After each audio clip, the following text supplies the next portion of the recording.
Bueno, estamos, crecimos en un ambiente neoliberal donde la competencia, entonces, de pronto estar ante ustedes, pues, hay, parámetros, se establecen comparaciones, no sé, que se puedan, de esas telarañas que trae uno en la cabeza, ¿no? De que, ay, no sé si lo voy a hacer bien, no sé si voy a promover el diálogo igual de amoroso que fue el día de ayer, o no sé, ese tipo de cosas. Entonces, bueno, quise comenzar así diciéndoles, no sé ustedes cómo se sientan el día de hoy, yo así me siento y es parte de estos mismos aprendizajes y de estas mismas situaciones que aun cuando son académicas, pues tienen no nada más la cuestión del pensamiento, sino también del sentimiento. Y bueno, también por otro lado estoy muy contenta de tener con nosotros a Connie Chapelo. Déjenme les digo dónde la conocimos nosotros. Connie, te conocimos en Chicago, allá en el Congreso de Investigación Cualitativa que hace la Universidad de Chicago, que en aquel Mira, momento todavía organizaba Denzin, y que bueno, pues ya ahorita ya, está en mejor vida, ¿no? Entonces, allí fue donde te conocimos y siempre fuiste como el dínamo, así lo veía yo, ¿no? La parte importante de este congreso en español, porque hay un equipo en español y en portugués, y Connie es el centro, es el corazón, pues, de este equipo, así te veo yo.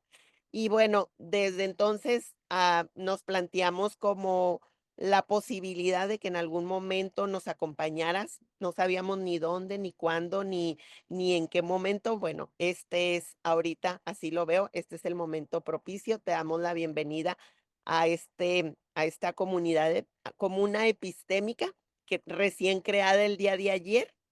Y bueno, pues aquí estamos. No sé, ¿quieres que lea las preguntas que motivaron o le entramos directo al diálogo? Ustedes me dicen, Connie había planteado una serie de preguntas, que tienen que ver con qué es el ser humano, qué relación hay entre la palabra y ser humano, qué relación hay entre potencia, deseo, interés, acción humana y humanización. Pero bueno, vamos dándole, si quieren, de inicio la palabra a ella y luego que nos ayude pues a ver cómo vamos a construir este espacio. Vamos a construirlo entre todas, entre todos, y le damos la palabra para que nos guíe. ay, Romero, pues muchas gracias. Yo he de decir que creo que soy culpable de tu desasosiego toda la mañana. Me invitaron a dos cosas muy cercanas, ¿sí? Y en una de ellas cambiaron la fecha. Y entonces yo en mi calendario cambié la fecha. Según yo, me tocaba con ustedes la semana que entra. Y ayer recibo un mensaje de Romelia diciendo que qué onda conmigo. Y digo, pues, ¿cómo que qué onda? Nos vemos la semana que entra. Pues no, nos vemos mañana. ¿Cómo de que mañana? Estoy en la locura, ¿no? Y entonces, bueno, pues sí, efectivamente, la pobre Romelia, y gracias, Romelia, por tu paciencia, tu cuidado, ¿sí? Pero bueno, finalmente aquí estamos y yo espero que mis novios Alf y Jaime, me dejen trabajar o estar con ustedes en paz. Esa es una cosa. Otra cosa es me encanta la idea de esta de la comunidad. Con Norman en Urbana, en Chicago, estuvimos desde hace muchísimo tiempo. Yo propuse que trabajáramos con comunidades de significado, ¿sí? ¿Cómo significamos el mundo y cuál es la potencia que tiene esa significación del mundo para la transformación de lo que nos importa? A mí me interesa la justicia, ¿no? Sí, y bueno, desde entonces hablamos de comunidades de significado. Entonces, a lo mejor ustedes están construyendo una comunidad, más bien ya construyeron una comunidad de significado. Y luego a esto se le agrega La idea de esta comunidad, se le agregan los trabajos de Esposito, no, se me va ahorita el nombre, pero de Esposito, que define lo que es una comunidad. Es una maravilla. Es una maravilla porque la MUNA, no sé, bueno, no sé si estoy repitiendo algo que ya todo el mundo sabe, pero ¿lo digo o no lo digo? Lo digo, bueno, que la MUNA significa carga, pero es una carga que no existe a menos de que haya quien la construya, esa carga. Entonces, la MUNA es una carga y quiere decir junto con.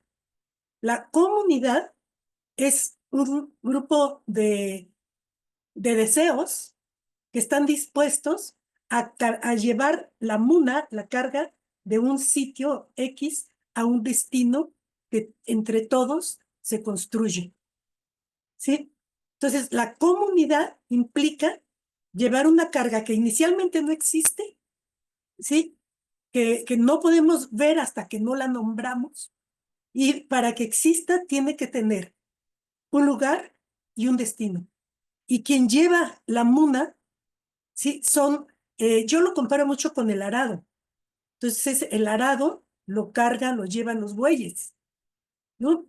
Entonces, quienes cargan esa muna para llevar la carga a un destino, para poder hacer ese trabajo necesitan uncirse, necesitan ponerse un yugo autoimpuesto, ¿sí? Porque si no tenemos ese yugo, un buey jala para un lado, no estoy insultando, un buey jala para un lado, otro buey jala para otro lado y nunca se llega al destino, ¿sí? Ahora, lo importante no es llegar al destino, sino andar juntos con un yugo auto colocado. Y ese yugo, pues puede ser la solidaridad, puede ser el deseo de algo, puede ser, etcétera, ¿no? Y la comuna, la comunidad, se termina cuando se ha alcanzado el destino, ¿sí? Entonces, y a la hora en la que se alcance el destino, si se quiere, se logra un siguiente acuerdo, un siguiente destino y un siguiente yugo, ¿sí? A mí me encanta la idea de que ustedes estén dispuestos y dispuestas a hacer eso, ¿no? Ok, ahora, la siguiente cosa es que pues yo no he trabajado con ustedes me cuesta mucho trabajo dialogar a través de Zoom. No puedo, me cuesta trabajo no poder formar grupos pequeños para que se trabaje sí, somos ahorita 52 personas. Entonces, a ver, ahora acá quien hable y diga lo que quiera, me cuesta mucho trabajo. Siguiente cosa, yo tengo que plantear cuál es mi posición, desde dónde estoy hablando. Si no hago eso, entonces para mí no tiene sentido que me inviten a dialogar con ustedes, adelante, pero yo no tengo por qué iniciar nada, ¿sí? Entonces, si ustedes me lo permiten, les puedo plantear, son 2 horas las que tenemos, ¿no? Entonces yo lo que pensaba es inicialmente plantear más o menos en 2 o 3 partes las cosas que me interesaría decir para decir desde dónde, cuál es el sitio de la enunciación, ¿sí? Yo sin eso, todo lo demás para mí pierde sentido, ¿no? Entonces, si me lo permiten, comienzo con eso, con la condición de que me van a interrumpir y me van a parar cuando digan, bueno, ya, hasta ahí llegamos, ¿ok? Y ya, hasta ahí llegamos, de verdad, ¿sí? Entonces, sí, quedamos en eso. Yo no estuve ayer con ustedes, no sé de qué está hablando Romelia, pero me inunda el corazón lo que dijo, ¿sí? Y ojalá y hoy se pueda, incluso si hay un momento en el que yo estorbo, pues me salgo para que ustedes continúen con su diálogo, ¿no? Es en serio, le digo totalmente en serio. Ok, entonces, ¿empiezo? ¿Sí? Ok, pero ya Perfecto. se me olvidó como ya estoy tan... ¿Cuál era verdad? ¿Sí? ¿Estamos bien? Correcto, Ok, podemos verla. perfecto. Muy bien. El tema que a mí me dieron fue ética en la investigación de colonial. Pero yo ahorita estoy medio peleada con el término de colonial, ¿sí?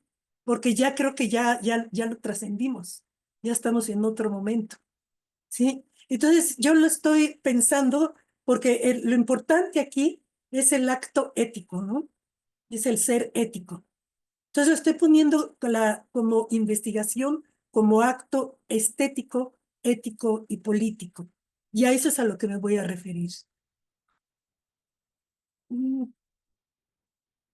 ¿Por qué no avanza? Ya. Ok.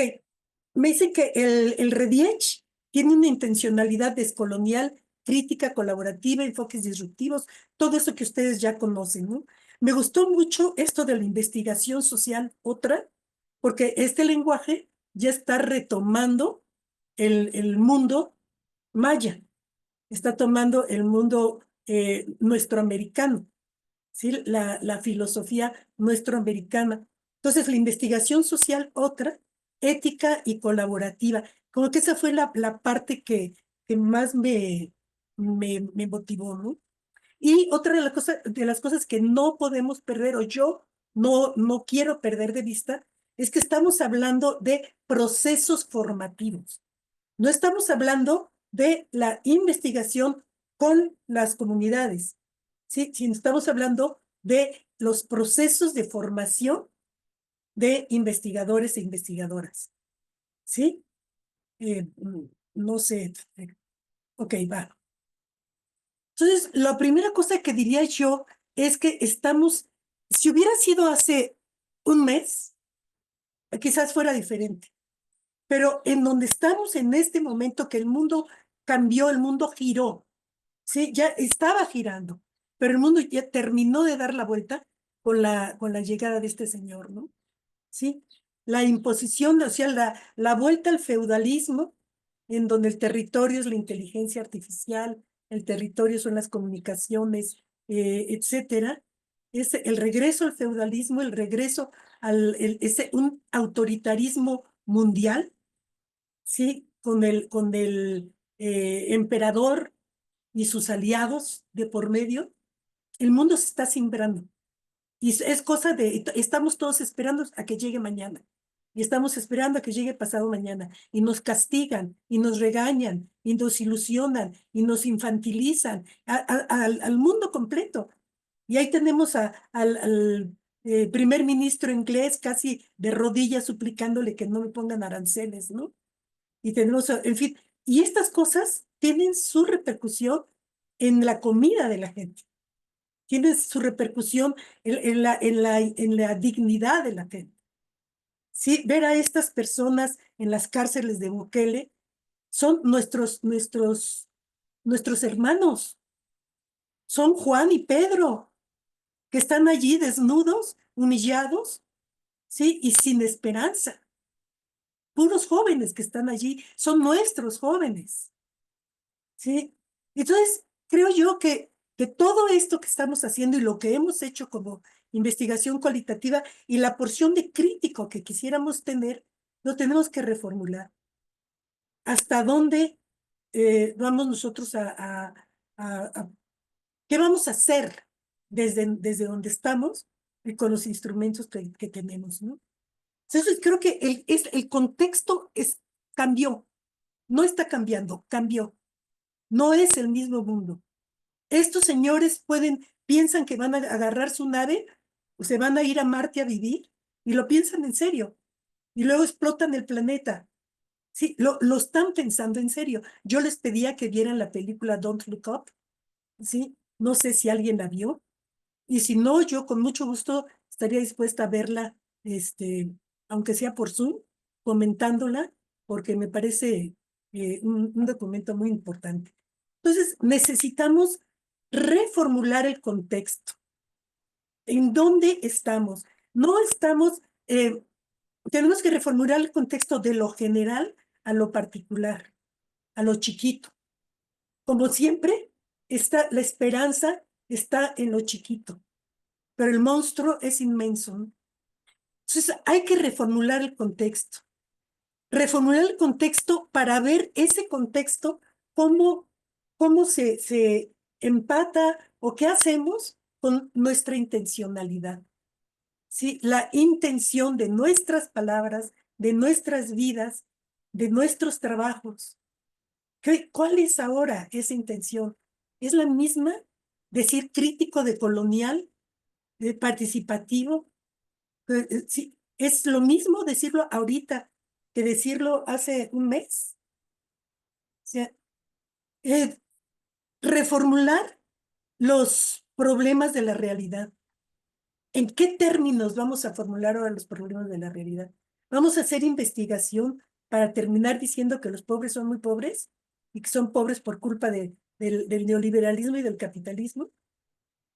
¿Sí? Vamos a decir, ay, qué lindos son, qué narrativa tan bonita. O sea, ¿cuáles son los problemas de la realidad que nos atañen como personas que tenemos ciertas intenciones que son hacia el mantenimiento de la vida, hacia el sostenimiento de la humanidad?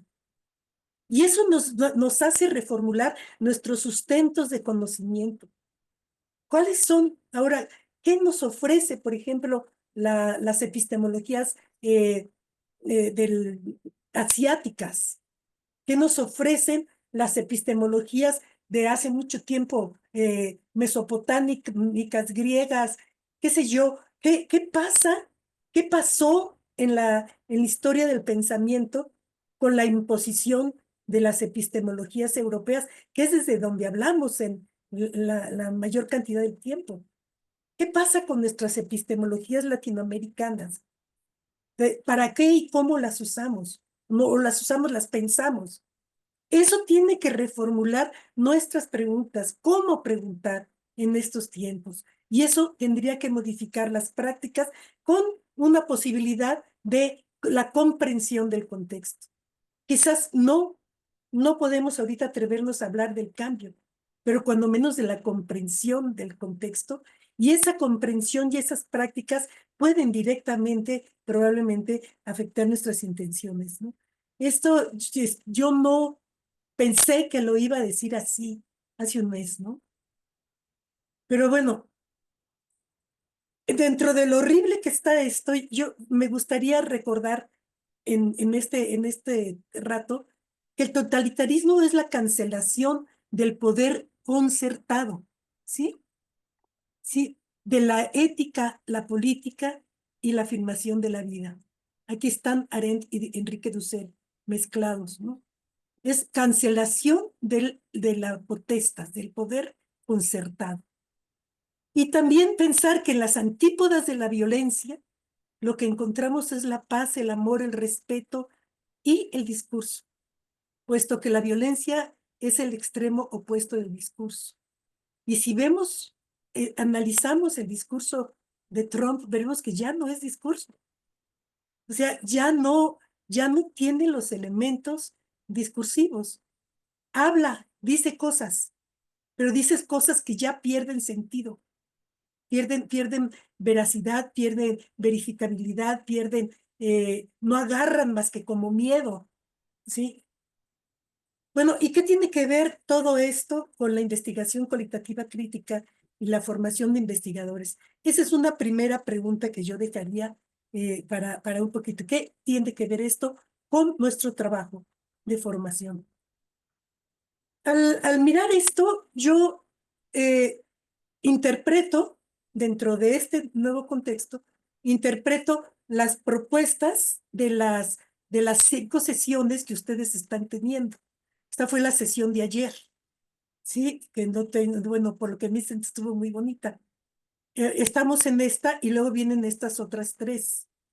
Yo las interpreto de esta forma, ¿sí?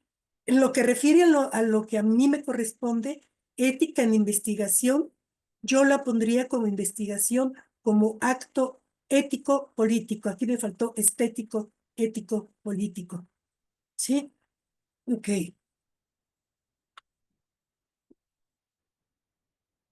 Lo que les decía al inicio, para contextualizar el sitio del habla y los límites del discurso, necesitamos hacernos preguntas. Para yo contextualizar desde dónde hablo, y hasta dónde puedo hablar. ¿Cuáles son los límites de lo que tengo para decir? ¿Sí? Y entonces aquí pongo las preguntas que les envié a ustedes. ¿Sí? Nos tendríamos que para poder decir, para poder hablar de esto, cada uno y cada una de nosotras, antes de ver a un estudiante, ¿sí? Antes de escribir algo, antes de decir, antes de leer incluso algo, nos tendríamos que pensar en desde dónde estamos hablando. Cuando nosotros leemos a un autor, estamos nosotros resignificando al autor. No hay una lectura igual a otra. Nosotros estamos hablando cuando estamos leyendo. ¿Sí? Entonces, ¿quién soy yo? ¿Desde dónde estoy hablando? ¿Qué es el ser humano para mí? La investigación cualitativa crítica habla del ser humano, básicamente. Básicamente. Cierto que habla del planeta, pero es el planeta como construcción y destrucción humana. O sea, es la interferencia del ser humano, ¿sí? En el mundo de la vida pensada, de la vida sentida, de la vida sensible, ¿no? Y vienen las siguientes preguntas. ¿Qué relación hay entre voluntad de vida, de todas estas que está ahí? ¿Cuál es el papel y los límites de la palabra, el papel de la investigación en la humanización? Y en este contexto, ¿a qué podemos llamar acción ética? ¿A qué acción estética y a qué acción política? De la investigación cualitativa, fíjense, ya no de la investigación cualitativa crítica nada más, sino de la investigación cualitativa. ¿Y qué relación hay entre estas acciones? Son estas las preguntas en donde yo ahorita pretendo dar un sustento en esta primera parte. Las preguntas de la segunda parte a lo mejor ya no llegamos a ellas, digo, porque vamos a cortar, entonces, ¿cómo identificamos el telos, los intereses de subordinación, humanización o liberación en un diseño o trabajo cualitativo? Aquí, nosotros, cuando estamos diseñando, cuando estamos hablando, cuando estamos trabajando en una asesoría, ¿cómo identificamos desde dónde estamos hablando nuestros intereses? ¿Sí? ¿Cómo lo hacemos? ¿Lo hacemos? ¿Estamos continuamente pensando en eso o se nos olvida el sitio de la enunciación? ¿En qué consiste el rigor? Sí, esto para mí es muy importante el hablar del rigor y hablar bueno, ya sería eso hablar de las lecturas, pero pues no va a haber tiempo, o en el diálogo después, ¿no? Ok, entonces comenzamos con ser humano individual y colectivo. Desde este sitio de la enunciación, aquí, sí, es que el ser humano es un ser en sí y para sí. Es un ser cognoscente con voluntad de saber y voluntad de poder. Sí, creo que todo esto muchos de ustedes lo habrán trabajado, ¿no? Somos seres de deseo, de intención, en proyecto. Existimos en la palabra. Tenemos conciencia de nuestra finitud. Tenemos la ventaja de la conciencia de muerte. Sabemos que nuestro destino final es la muerte. Y eso nos permite ser seres reflexivos, ¿sí? Que podemos existir en el otro, por lo otro, ¿sí? Y, y en los otros. Sin el otro no somos posibles. Y esto nos implica una capacidad de responsabilidad. Todas estas cosas, como ustedes podrán ver, nos definen como seres éticos. El ser humano individual y colectivo se construye a base de conocimiento, entendido el conocimiento como la relación que se establece entre los objetos de la realidad y los sujetos cognoscentes. Si nosotros somos los seres cognoscentes, sabemos de la pantalla, sabemos de las imágenes que tenemos enfrente, sabemos de la contaminación que hay ahorita en la Ciudad de México. ¿Sí? Nos estamos relacionando con las cosas del mundo, ¿sí? Y esa relación entre nosotros y las cosas del mundo es el conocimiento. Conocimiento es relacional. De otra manera no existiría. ¿Sí? En la relación entre el ethos y el logos, o sea, entre lo que yo profunda soy y lo que manifiesto a través de mi capacidad de poética, de producción de palabras, ¿sí? Somos seres constructores, deconstructores y reconstructores de conocimiento y epistemes, ¿sí? Entendida la episteme como el conjunto o cuerpo de conocimientos donde percibo, pienso, aprecio, significo y nombro las cosas del mundo. Somos seres nombradores del mundo. Dios, ya se me volteó aquí esta cosa. A ver, ahora cómo le hago. No. Ok, en la relación entre nuestros etos, nuestros logos y la polis, que es la ciudad, es el espacio construido por acuerdos entre seres cognoscentes con capacidades de potestas, ¿sí? En la relación entre esos somos constructores de constructores y reconstructores de la historia, de los destinos y los rumbos en el mundo de la vida que se vive, al que llaman los alemanes el Lebenswelt, ¿sí? Okay. ¿Por qué todo esto? Porque la investigación se ocupa, sí, de la búsqueda, no la búsqueda, sino de la construcción del mundo a través de propuestas de conocimiento, ¿sí? Entonces es fundamental entender que no somos nosotros los constructores únicos del conocimiento, son los otros, y nosotros solamente podemos apercibir lo que los otros construyen en el mundo de la vida que se vive, en el Lebenswelt, ¿no? A ver, ¿cómo se le hace para enderezar esta cosa? ¿Quién sabe cómo se le hará? Válgame Dios, ahora. Se ve Mate. bien, ¿Perdón? ¿Qué se estoy ve hablando? bien la...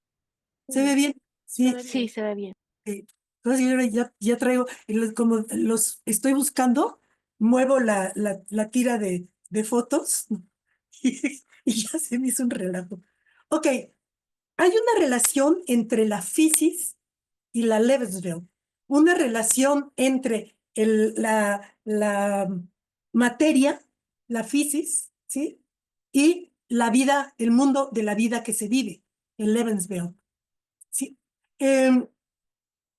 La physis humana, no hay una physis igual que otra, y no hay un mundo vivido igual que otro. ¿Sí? Si ahorita regresamos 5 minutos y volvemos a decir lo mismo que hasta ahorita se ha dicho, ya no sería lo mismo, sería otra cosa. Sería algo le habría pasado a eso. No hay manera de regresar. No hay manera de hacer 2 veces la misma cosa. ¿Sí? ¿Por qué? Porque la physis y la Lebenswelt son multidimensionales y están en continua transformación. Ok, el conocimiento se piensa y habla con palabras. Donde no hay palabras, no hay conocimiento.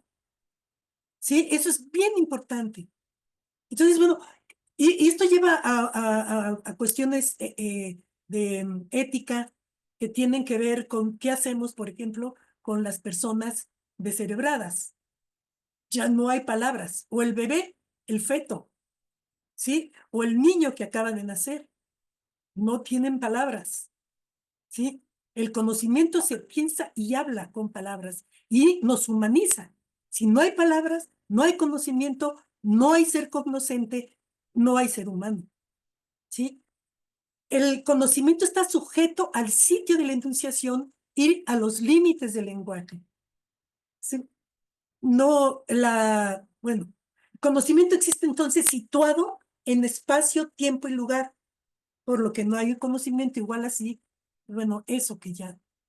Okay. El ser humano es entonces un ser de conocimiento y como tal tiene capacidad, vuelvo a lo mismo, de intención y responsabilidad.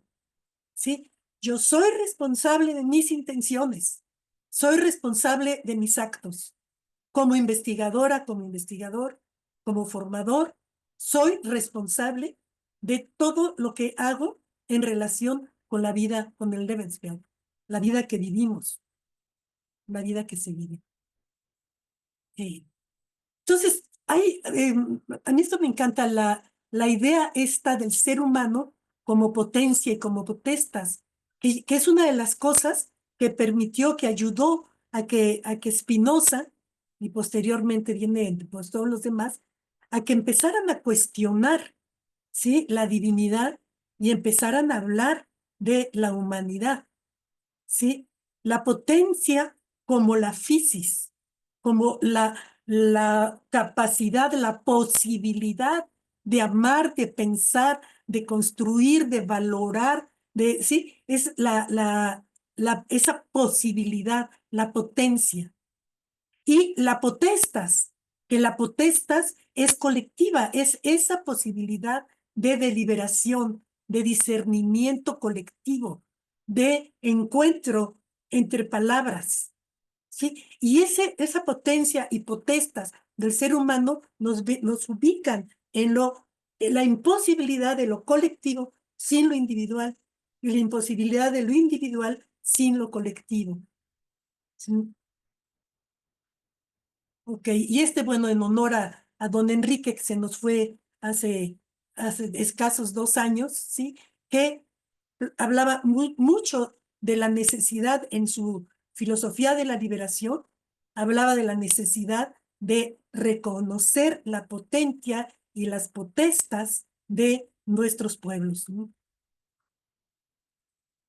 Bueno, entonces, de qué estamos hablando con todo esto, no? Estamos hablando de nosotros, estamos hablando de ustedes, estamos hablando de nuestros estudiantes, estamos hablando de la cantidad de gente a la que hemos ido a tocar con nuestras credenciales, nuestras camionetas, nuestros estudiantes, nuestras palabras, nuestras imposiciones, que por más que digamos, no, pues yo primero las comunidades, etcétera, a la final ahí estamos nosotros tocando la vida de nosotros, ¿sí? Para escribir un paper, para hacer una tesis, para recibir un financiamiento. O sea, ¿de qué estamos hablando cuando hablamos de investigación cualitativa crítica? O cual investigación, cualquier investigador. Ok, en estas condiciones, pues viene siempre se supone que el investigador, la investigadora, pues somos la neta, ¿no? Nosotros decimos la verdad. Uy, ya se volvió a mover esto. Decimos la verdad, pero ¿qué es verdad? ¿Qué es lo verdadero? ¿Qué damos por verdad? ¿Sí? Si las palabras son de creación humana y la verdad no existe si no se dice, entonces la verdad tiene que ser nombrada. La verdad es de creación humana. Lo que implica aún una responsabilidad mayor para nosotros, porque nosotros estamos reproduciendo palabras, estamos construyendo significados para palabras que ya existían y las estamos moviendo. ¿Qué quiere decir libertad? ¿Qué quiere decir democracia? ¿Qué quiere decir asamblea? ¿Qué quiere decir todos y todas? Y todes. Entonces, ¿cómo podemos nosotros movernos en el mundo sin tener una idea de verdad? ¿Qué es? ¿Por qué yo? ¿Por qué Romelia? ¿Por qué, sí, por qué el señor que está allí? ¿Por qué la gente en las asambleas tiene que estar siempre mirando a una sola persona? Esa foto a mí me encanta porque al final están los de traje, ¿no? Ahí está toda la gente abajo, arriba está el estrado y en el fondo poniéndose de acuerdo, alejados de la gente, los investigadores, las investigadoras, ¿sí? ¿Sí? Entonces, yo a lo que he llegado es a ubicar como mis criterios de verdad el valor, la validez y la validación del conocimiento. Yo, ¿qué valor le doy al conocimiento? Tú, ¿qué valor le das a este conocimiento? ¿Es valioso para ti saber que la Tierra gira no sé cuántas veces en quién sabe qué constelación, ¿eso tiene valor para ti en tu Lebenswelt? Estudiémoslo. ¿No tiene valor? Entonces lo hacemos a un lado. Y es decir, lo que importa es la vida que estás viviendo. ¿Cómo la estás viviendo? ¿Y cómo la podemos humanizar? La validez tiene que ver con la coherencia interna y externa de ese conocimiento. No solamente con la coherencia interna, sino con la coherencia interna y externa de ese conocimiento. Y ese conocimiento, estoy hablando del conocimiento verbalizado de las personas que no son yo. Llámense estudiantes, llámense como quieran ustedes llamarlos, ¿no? Y finalmente la validación del conocimiento, y esto es bien importante ahorita, porque yo doy por válido lo que dicen. Hay cualquier cantidad en los artículos que yo recibo para revisión, no falla el debes de, tienes que, hay que, o según, o dicen que. ¿Quién dice? ¿Por qué? ¿Sí? Porque lo dijo no sé qué autor. Pues sí, pero ese autor pudo haber estado equivocado, porque no corresponde lo que pensó, lo que dijo, con esta realidad de ahorita. ¿Quién lo dijo? Esa es la validación del conocimiento, ¿no? Bueno, pues estamos metidos en el asunto y esos son mis criterios de verdad. Ok, todo esto, acuérdense que me callan cuando me quieran callar, ¿eh? Todo esto tiene que ver porque con palabras estamos significando el mundo. Entonces, lo que importa dentro de la construcción de la polis es la construcción del significado del mundo.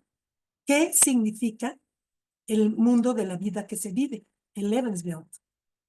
Para eso necesitamos vivir en el mundo, interpretar el mundo. Sí, ¿y con qué interpretamos el mundo? Pues con los significados que ya están construidos, con las palabras que ya existen. Nombrar el mundo que se vive de la manera en la que se alcance a nombrar o renombrar. ¿Sí? Con esos nuevos nombres o resignificaciones, voy con el otro, con los otros, con las otras, a encontrarme. Lo que hago con los otros son encuentros de interpretaciones, de palabras y por tanto de intereses. ¿Qué es lo que le interesa al otro? Y son encuentros de esas interpretaciones. Eso es lo que yo estoy haciendo ahorita, es eso. Lo que ustedes están haciendo ahorita es eso, de una u otra manera. Pedirle a la persona que me hizo el favor de llevar a verificar el carro, pues, que lo siento mucho, es un encuentro de interpretaciones. Yo puedo gritar desde acá libre, arriba, no gracias, ¿sí? Y el otro no puede subir a decirme, no, ¿cómo de que no? ¿Sí? Ya, estamos encontrando. Cuando nos encontramos, creamos utopías, como lo que ustedes acaban de nombrar. Ustedes están siguiendo una utopía, construyeron con la red, construyeron una utopía. Utopos, el lugar inexistente. Es un lugar inexistente, pero que marca un rumbo para caminar. Y ustedes están viviendo esa utopía. Y al caminar estamos actuando. Caminar es un actuar. Y no hay actuación en el mundo que no transforme el mundo. Cualquier actuación en el mundo lo transforma. Quizás no se transforme con el loco ese que está matando el mundo. No hay ese tamaño de transformación, pero nos importa la transformación humana. ¿Sí? Y cada vez que nos amamos o que nos odiamos, estamos transformando. Cada flor que cultivamos, estamos transformando. Cada paisaje que admiramos, estamos transformando. ¿Sí? Y esto nos lleva otra vez a vivir en el mundo. Entonces, esa construcción del significado del mundo está en el centro de la existencia misma. Y como está en el centro de la existencia misma, pues entonces es precisamente la construcción del significado la arena de la lucha. de la lucha por el poder. Fíjense, no la potestas, ¿sí? No, no la potencia ni la potestas, sino esta otra forma de poder que ya no tiene que ver con la deliberación ni con el consenso, tiene que ver con el agandalla, ¿sí? Okay. Entonces, en la construcción del significado del mundo están metidas todas las agencias, los medios, las redes, las organizaciones sociales, la familia, la socialización de calle, las iglesias, los servicios de salud, las escuelas, la ciencia, las empresas, el mercado, y en estos tiempos, sobre todo eso, está el capital. Sí, que ahorita se está desbancando incluso el capital. No sabemos hacia dónde vamos, ¿sí? Ok, entonces estamos en esta red, en esta arena de luchas. Entonces, las luchas por la significación del mundo, lo que intentan, lo que necesitan, es anular esta parte de cómo construimos el significado del mundo. ¿Sí? Nos van a decir cómo interpretar, nos van a decir qué palabras usar, ¿sí? Para que entonces nombremos el mundo que vivimos de una forma determinada, y con esa forma determinada de interpretar el mundo y de nombrar el mundo, llegar a estos encuentros, ¿sí? Y al llegar a estos encuentros, se va a cancelar la posibilidad de crear utopías, de actuar y transformar, porque vamos a caminar sobre los rumbos de los otros.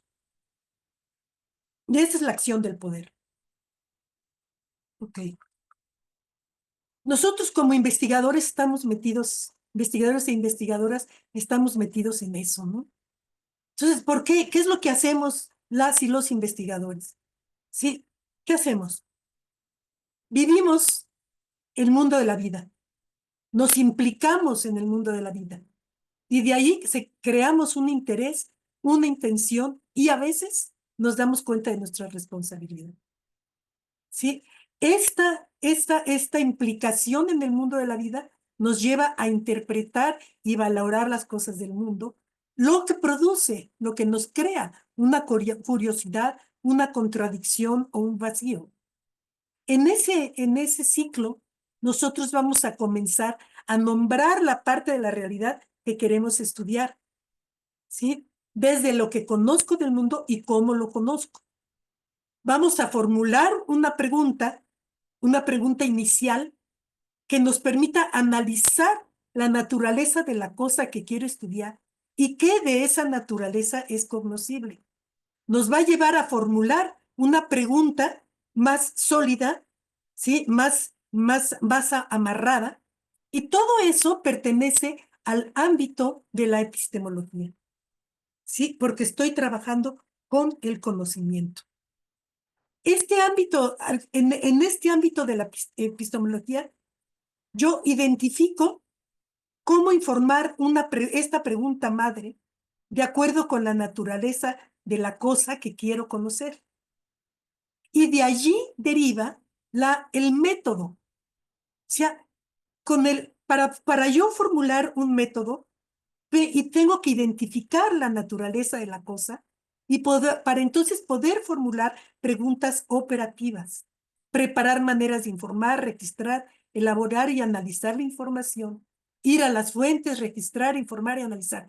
Todo esto está en el ámbito del método, pero el método, un método aislado de la reflexión epistemológica no ha pasado por metodología. La metodología es el puente que establecemos entre el ámbito epistemológico y el ámbito del método.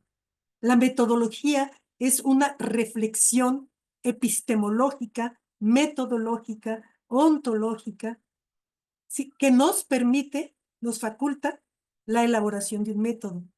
Y lo que encontramos muy frecuentemente es que no hay reflexión epistemológica, no hay reflexión metodológica, y lo que hay son métodos que salen de la nada, ¿no? ¿Sí? Una vez que hacemos esto, interpretamos, valoramos otra vez y publicamos. La publicación puede o no ser comunicación. Nosotros publicamos cuando escribimos, publicamos cuando le decimos al otro, ¿qué crees? ¿Qué crees que aprendí? ¿Sí? Publicamos cuando nos da miedo, publicamos, hay distintas maneras de publicar, pero eso no quiere decir comunicar. Eso es lo que hacemos las y los investigadores, pero de una u otra forma es lo que hace toda la gente, porque somos investigadores. El ser humano es investigador. Ok, cuando la investigación está posicionada del lado de la justicia para intervenir en las luchas por la significación del mundo, nos estamos moviendo, queremos intervenir en este ámbito, no en este. ¿Sí? Nos interesa liberar esto. Nos interesa que las personas puedan mirarse en su propio mundo, interpretar su propio mundo, nombrar el mundo que viven, ¿sí? Y nosotros somos meros auxiliares para hacer eso. Ok. Entonces, la metodología no es un sistema, sino un instrumento de reflexión que ayuda a transitar entre la epistemología y el método. Considera la investigación cualitativa como algo que cualquiera puede hacer. Algo fácil, blando, femenino, accesorio, complementario, rápido, con toda la carga de exclusión que eso implica. Es ignorar su magnitud, complejidad, artesanía, el arete, alcance y capacidad liberadora. Entonces, es un diseño de método que reduce o falsifica la reflexión epistemológica y metodológica, puede ayudar a mentir, engañar, falsificar, vender verdades, iniciar y prolongar guerras, crear razones de exclusión y violencia, cancelar discursos, la potencia, la potestas. Ok. La intención crítica pasa por el reconocimiento de que toda investigación, institucionalizada o no, dado que sus resultados modificarán las cosas del mundo, es un acto estético, ético y político. Y por tanto busca nuevas epistemologías como maneras de comprensión del mundo y de las cosas del mundo, alternativas a las hegemónicas, porque estamos en la arena de la significación del mundo. Bueno. Entonces, investigar con intención crítica implica, entre otras cosas, curiosidad, dignidad y emociones. ¿Sí? Son una foto de las últimas inundaciones que hubo en Brasil. ¿Sí? Y pues es muy diferente estar parado aquí arriba viendo lo que pasa acá que estar metido aquí y viendo lo que pasa. Esta es la posición del investigador, la investigadora. Esta es la posición de Lebensfeld. ¿Sí? Entonces, nosotros necesitamos curiosidad, dignidad, necesitamos deseo, indignación, amor o solidaridad. ¿Sí? Investigar críticamente implica interesarse, observar, consultar, reflexionar, decidir, actuar, interpretar en relación con alguna cosa del mundo. Entonces, el involucramiento, compromiso y responsabilidad que requiere una investigación cualitativa crítica hace que un problema cualitativo sea sentido y formulado por los involucrados. Tiene que surgir de contradicciones entre el mundo de la vida que se vive en el mundo que se vive, ¿sí? Y no iniciar con construcciones teóricas, ¿sí? No estamos probando teorías de los sabios. Estamos nosotros incorporándonos o tratando de sentir el Lebenswelt. Al avanzar, ya serán las preguntas y las reflexiones epistemológicas con respecto a la naturaleza del objeto que se estudia, lo que nos llevarán a la parte práctica de nuestras investigaciones. Fundamental es entonces la vigilancia. La vigilancia, reflexión y vigilancia epistemológica, metodológica, de método, estética, política y ética. Ok, ya estamos teniendo esta parte. Lo estético, sí, se refiere a lo sensible, al deseo, la belleza, la bondad, la potencia. Lo ético se refiere a sistemas de apreciación de las cosas del mundo, que son producto del ejercicio de las prácticas reflexivas de la libertad individual o colectiva. Se refiere a lo justo y es distinto a lo moral. Aguas con eso. ¿Sí? Lo moral es de construcción social y está metido en las luchas por el significado. ¿Sí? Lo moral es premio-castigo. Lo moral es sanción. Lo ético no. Lo ético es individual y tiene que ver con la capacidad de prácticas reflexivas de libertad, con la potencia. Sí, lo político se refiere a la deliberación y construcción colectiva y social del sentido y práctica de la construcción de la polis, de la ciudad. O sea, tiene que ver con el potestas. Entonces, ¿a qué llamar si existe acción ética, a qué acción estética y a qué acción política de la investigación que hacemos? ¿Y cuál es la relación entre estas tres acciones? A ver, espérenme, a ver. Ok. Esa pregunta, ahorita vamos a trabajar con ella. ¿A qué llamar, si existe, acción ética? ¿A qué llamar acción estética? ¿Y a qué acción política de la investigación que hacemos? Cada uno de ustedes, ¿sí? Que está haciendo investigación o que está asesorando o está trabajando con una persona en formación, ¿sí? ¿Pueden ustedes identificar la acción ética, la estética y la política? ¿Sí? ¿Y cuál es la relación que existe entre estas tres cosas? La siguiente pregunta es, ¿cuál es entonces nuestra responsabilidad estética, ética y política para con las y los investigadores en formación? Sí, el día de ayer abrimos el micrófono a quien quería participar, a quien quiso participar. Y creo que esto, hace que el tiempo sea más eficaz porque son las reflexiones hacia toda la comuna, ¿sí? Entonces, yo me atrevería a sugerir eso, que quien quiera dar respuesta a esas preguntas, o al menos, piense en voz alta estas preguntas que Connie nos lanzó, pues puede levantar la mano y le damos micrófono. Amelia, no se trata de contestar esas preguntas, Ah, okey. ¿sí? Sino de meterse en el sentido profundo de esas preguntas. Y a ver, ¿y qué tiene? ¿Cómo responden ustedes? No a la pregunta, sino a ese hecho de que nosotros nos llamamos investigadores o investigadoras, ¿no? Y al hacer eso, estamos involucrados, tenemos este triple involucramiento, estético, ético y político. ¿Qué cuenta damos de eso? Voy a cerrar la ventana, cerrar la cortina y prender la luz. ¿Sí? En la experiencia propia, ¿verdad? Claro, estamos hablando del trabajo que cada uno de ustedes hace, ¿sí? La Vamos experiencia, escuchando perdón. sí, es la experiencia propia como investigadores e investigadoras y como formadores de investigación, de investigadores. Okey, vamos escuchando a Janet Adriana y luego Lilia. Adelante, Janet. Hola, buenas tardes, ¿me escuchan? Sí, Perfecto. Bueno, qué maravillosa complejidad. De verdad que estoy anonadada con los planteamientos que hace Connie y no puedo dejar de pensar y de preguntarme por principio de cuentas quién soy.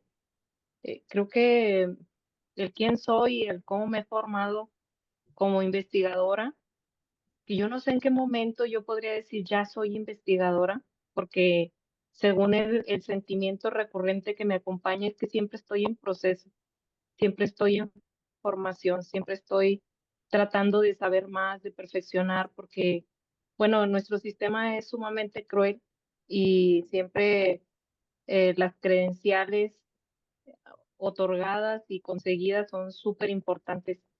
Pero para ser amable con mi persona, me voy a remitir al tipo de formación que he recibido. Yo egresé de la licenciatura en 2007, de la licenciatura en educación, y desde un poco antes empecé a vincularme con proyectos comunitarios. Entonces, en la licenciatura que yo estudié, existían unas líneas como de especialidad que eran muy bonitas, y una de ellas era la educación comunitaria. Me vinculé con organizaciones de la sociedad civil, empecé a trabajar con comunidades, con grupos de las colonias, Educación para la Paz, con señoras y señores que estaban buscando cómo mejorar la estructura urbana de sus colonias, de sus barrios. Empecé a vincularme con la chiquillada y ahí me di cuenta que a mí no me gustaba trabajar con niños y niñas de manera directa, así que me resultó amable el contexto con familias, con personas adultas, pero me sorprendía de sobremanera de la facilitación de esos procesos político-educativos, que entonces se hablaba de empoderamiento, hoy se habla de agencia.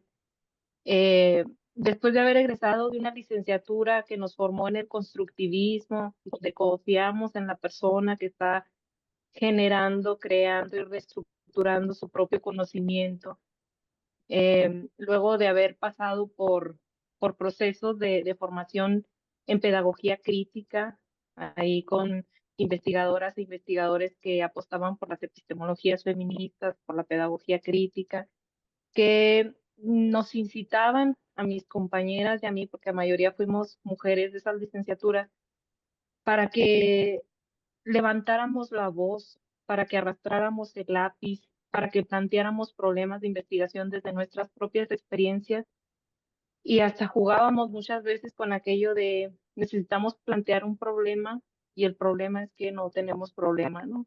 Me acuerdo mucho de esta experiencia de cómo yo me iba formando a partir del contexto que iba viviendo, lo que me iban permitiendo la participación en proyectos comunitarios y lo que yo vivía de manera teórico-práctica en mis clases.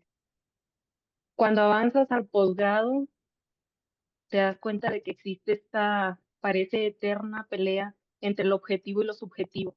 Pero como ya venías de una formación constructivista, donde habías ganado confianza en que puedes hacer tu propio conocimiento y puedes reestructurar tus propias formas de pensar, agarraste confianza creyendo que realmente puedes dirigir y liderar procesos en las comunidades donde todas y todos sabemos algo y a partir de ese saber vamos construyendo nuevas formas, nuevas estrategias para empoderar, para crecer, para agenciar.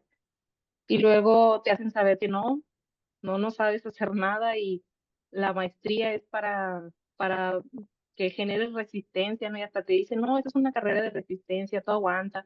Aquí se gradúa el que llega hasta el último y nomás no te enojes. No te enojes y no te victimices, que era parte de lo que ayer planteaba. Y cuando me preguntas qué es para mí la verdad, qué es para mí lo verdadero, qué tiene valor, qué tiene validez, qué es lo que se puede y quién lo valida, ese conocimiento, y es que entro entre el recuerdo y los desafíos que tengo en este presente, donde yo quiero que mis estudiantes de investigación vivan epistemológicamente la construcción del conocimiento. Ciertamente decimos, ahí están los métodos y todos están probados, pero yo siempre apelo a la pregunta de, dígame realmente usted qué quiere saber, porque si no es algo que de corazón te llame, pues va a ser un bonito trabajo monográfico y párele de contar.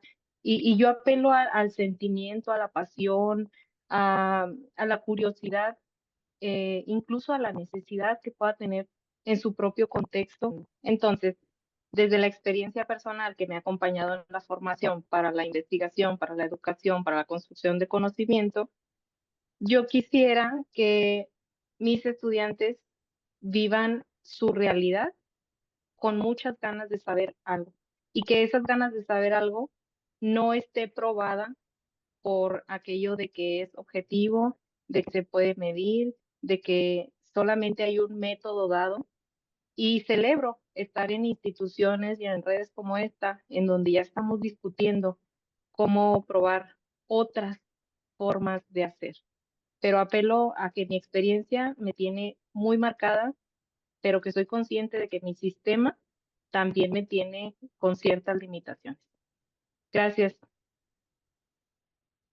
Adelante, Lilia. Gracias, buenas tardes. Bueno, pues compartirles que como iniciadora en estos procesos de la investigación, me encuentro con muchas preguntas y con una ruptura al escucharlos tanto en el foro de ayer como en el día de hoy, en esta invitación a romper esquemas, a buscar diferentes maneras de ver el mundo, de interpretarlo y de transformarlo. Y pues interesada en esta cuestión del ser, de la ética, por la investigación que pretendo realizar, que estoy iniciando sobre la construcción del ser ante la influencia de la inteligencia artificial. Me interesaría saber qué me recomiendan, qué autores me recomiendan leer para rompiendo con esa lógica que es como impuesta, ¿no? De leer esos autores eurocentristas. ¿Qué otros autores me recomiendan leer, aparte de los que nos mencionó Connie Chapela, como puse leí en la presentación? Muchas gracias. Adelante, Karen. Vamos a juntar todas las preguntas y luego a comentar, ¿eh? Sí, adelante, Karen. Pues yo le compartía que me siento muy emocionada porque decía el autor de ayer que todo se manifiesta y el cuerpo también habla. Y ahorita la autora decía que la verdad es aquella que se dice y se escribe.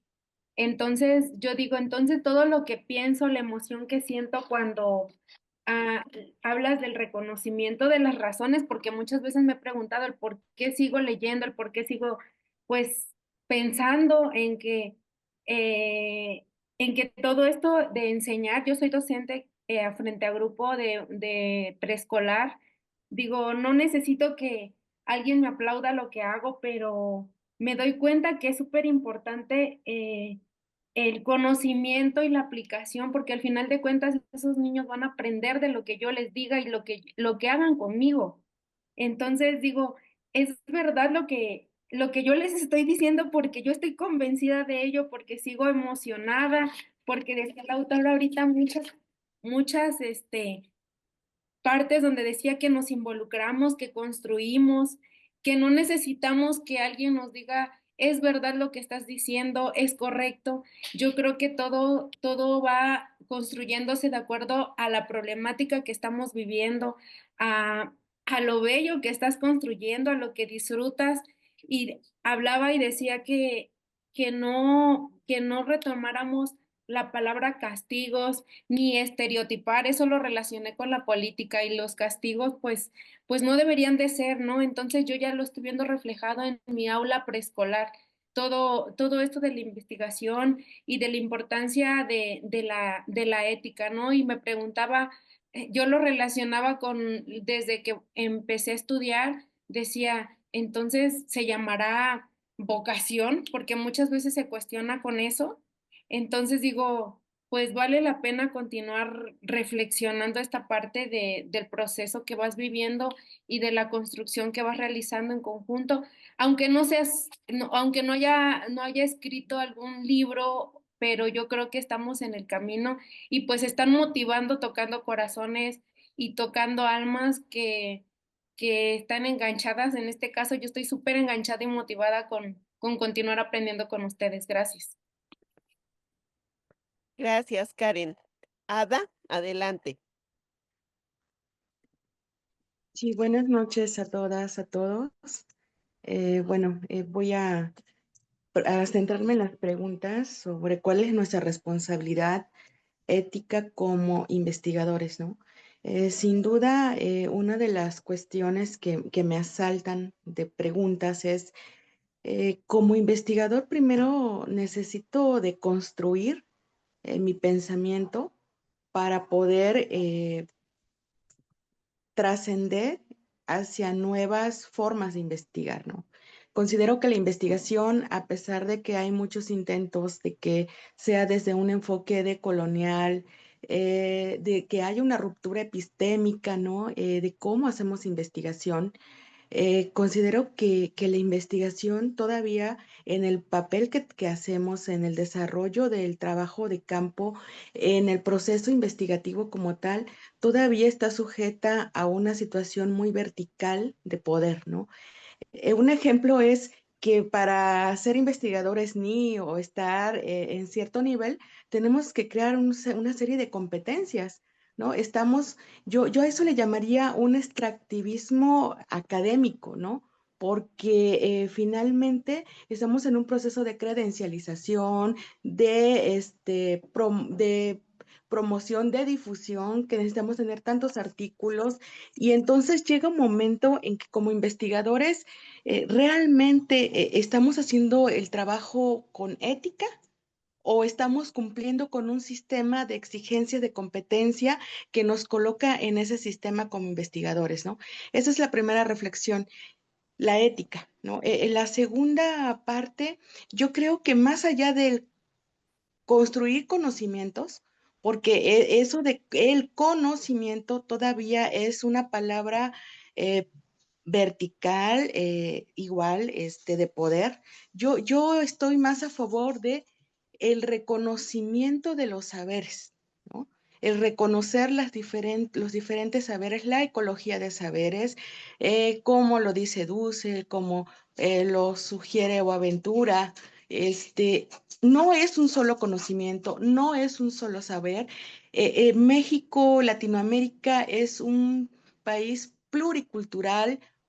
Aparte tenemos muchos saberes, muchos conocimientos, entonces es la construcción de esos conocimientos desde un enfoque eh, transdisciplinar, pluricultural y desde la ecología de saberes, ¿no? Entonces, considero que debemos de colonizar también nuestro pensamiento, nuestra forma en el enfoque docente. Yo también soy docente de formación.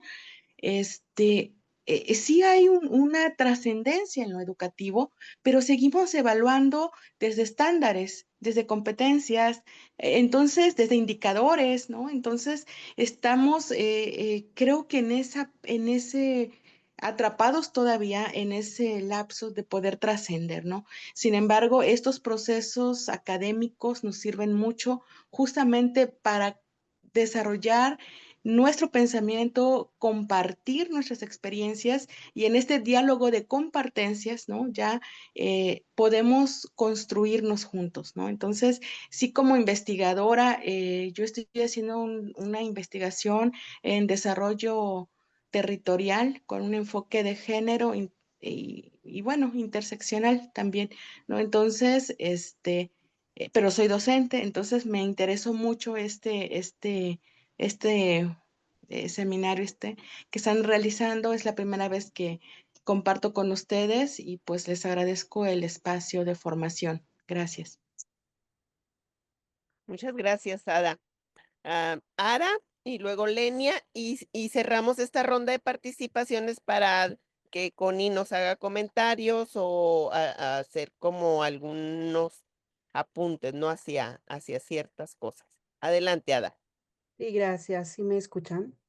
Sí, Ada, adelante. Gracias, gracias. Bueno, yo quiero recuperar, yo quiero trabajar conmigo en el sentido de compartir lo que estoy viviendo con lo que Connie nos va planteando.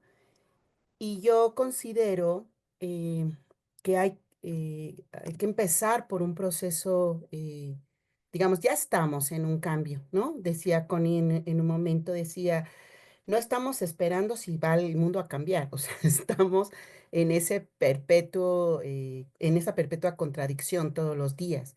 Y algo que llamó mi atención, Connie, específicamente, compañeros, es que en estas contradicciones están precisamente las apuestas, las utopías, porque efectivamente, como ella menciona, yo trabajé muchos años el análisis del discurso para poder entender y comprender el mundo que me rodeaba. y poder asimismo crear una comunidad con quien yo comparto mi ejercicio profesional, sea mi asesorado, mis compañeras, mi familia, ¿no? Porque no hay una ruptura también en esas cuestiones del ser.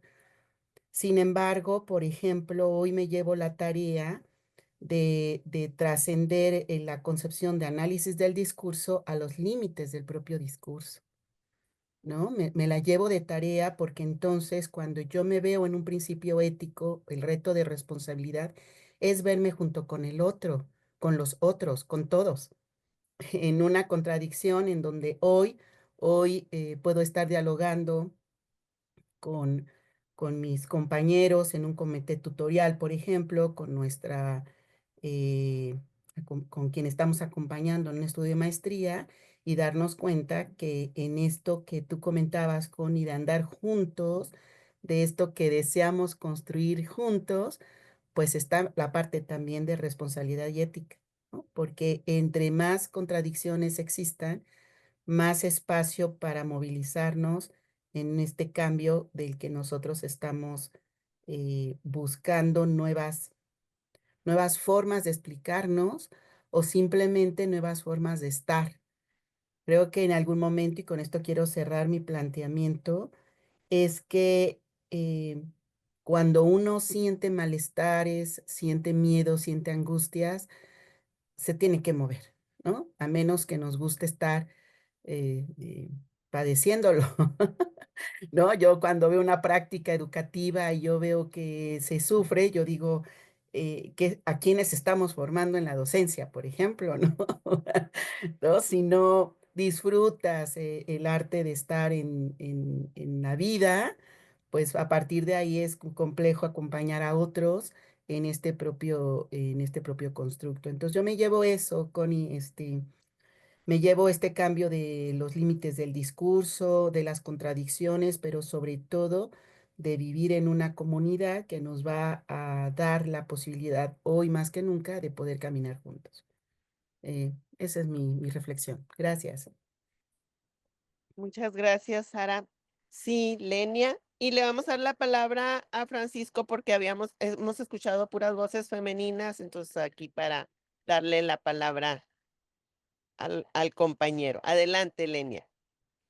Bueno, a mí me gustaría un poco hablar sobre la pregunta del papel de la investigación en la humanización o colonización de las palabras a raíz de el conflicto que sentí intentando escribir sobre el acoso escolar y sabiendo pues que hay todo un vocabulario que es, digamos, el estándar del momento, ¿no? Por ejemplo, hablar de generadores de violencia en lugar de agresores, etcétera, ¿no?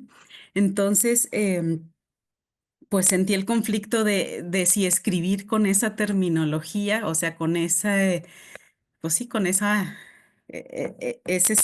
ontología, o escribir pues desde otras categorías. em, Porque, bueno, llegué a la conclusión de que se trataba, o a veces se trata de categorías encubridoras que encubren, pues, por ejemplo, procesos coloniales como la explotación, cuando hablamos de exclusión o de racismo, y no hablamos de explotación capitalista.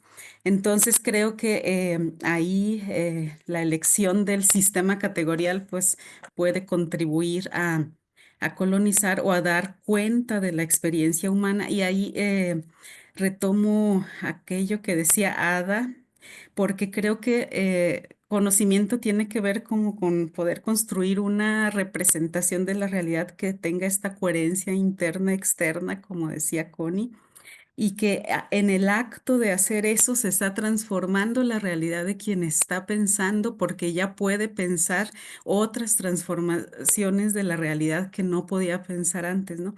Entonces, y bueno, pues a mí me parece muy importante esta pregunta de cuáles son los efectos en el presente de todo lo que hemos estado haciendo en las décadas pasadas, ¿no?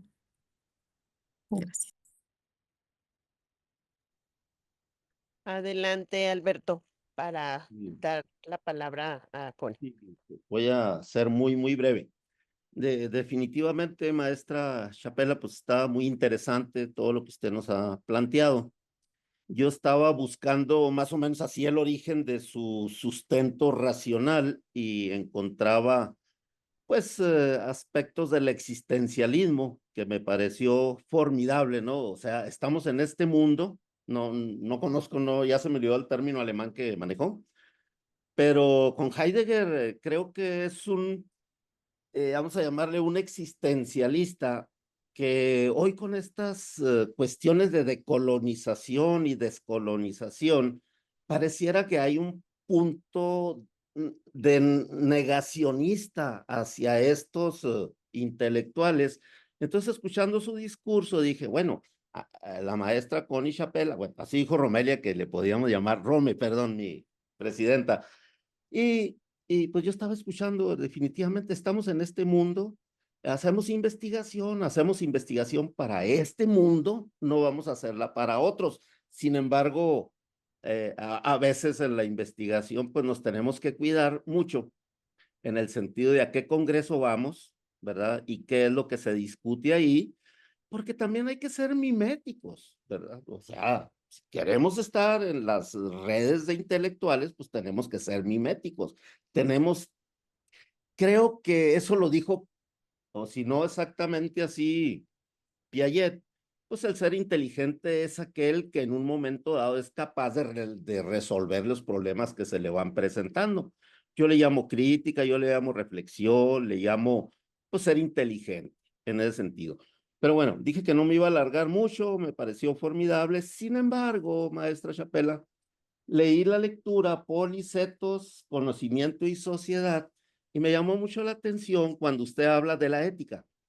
Y la ética nos dice que es pues, una conceptualización ya gastada y nos propone la cuestión de el ethos. Yo veo mucha similitud entre la ética y el ethos, pero me gustó el término de ethos, ¿verdad? Además es algo novedoso. Y también cuando plantea el concepto de polis, dije, bueno, si la ética le parece un poco ya gastada, pues si nos vamos a la polis, nos vamos a las ciudades-estado griegas, las polis, donde era la vida en comunidad y los intercambios y todo ello.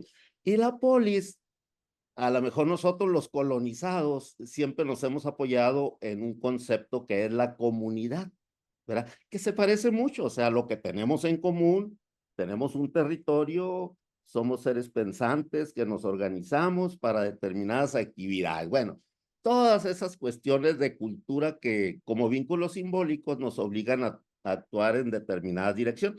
Entonces la pregunta, repito, me pareció súper interesante y nada más preguntarle, ¿por qué ese desgaste de la ética como lo maneja en el texto y por qué acuñar o mencionar el término de polis?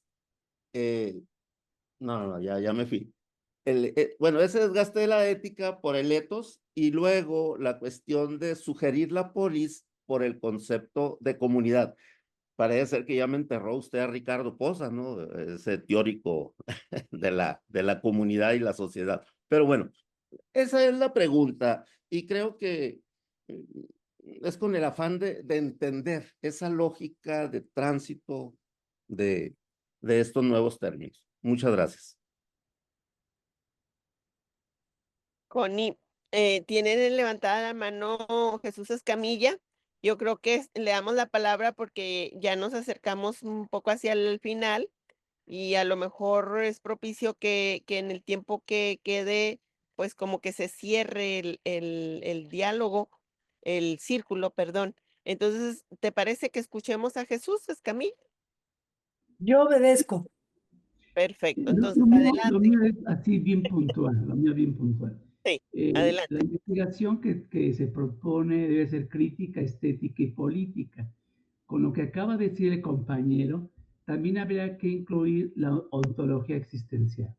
Es, es una dimensión porque hacer investigación implica actos de humanidad.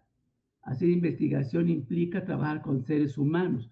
Por lo tanto, la dimensión ontológica debería también estar presente en estas características precisamente porque son actos humanos y trabajamos con humanos. Y de ahí, desde la ética existencialista, podemos entonces reconstruir el significado de lo que es el ethos en lugar de la ética. Muchas gracias.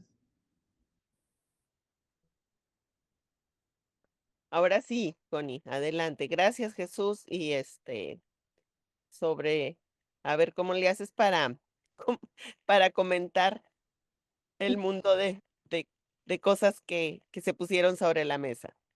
Ok, muchas gracias. Y una de las cosas que a mí me interesaría que hicieran después y quizás cada quien por su lado y luego se juntan y comparan o lo que sea, es identificar estos elementos en su práctica, ¿sí?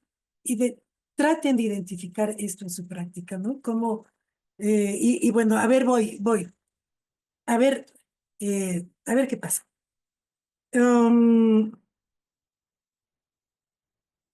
Me parece muy interesante lo que dice Janet, cómo muchos de nosotros tenemos en nuestro pasado y a veces en nuestro presente el trabajo popular, que nos llena, que es una maravilla.